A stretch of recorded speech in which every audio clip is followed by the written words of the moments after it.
Welcome to Burlap Teachers. Enjoy the video. You begin inside the Steam client on the account you want to protect.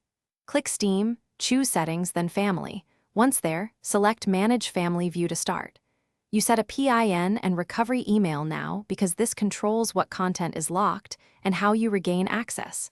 Make sure to pick a PIN you can remember but others won't guess. Once done, the system will prompt you to choose categories and games to include. Let's move to selecting what to restrict.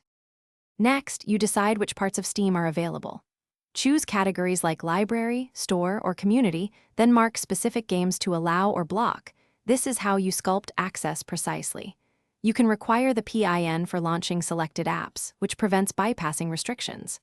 Additionally, set purchase or payment limits and enable time limits if desired, because these controls stop accidental spending and overuse. Once selections look right, confirm them, and the client will enforce the To finish, exit the setup and test it by switching users or attempting to open a blocked game. You should be prompted for the PIN.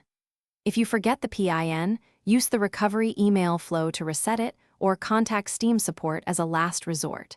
If Family View doesn't behave as expected, make sure your Steam client is fully updated. Restart the app and reapply settings. Often a quick update and restart resolve sync problems. That should secure the account and give you controlled access. Thanks for watching. Consider subscribing if this video helped you.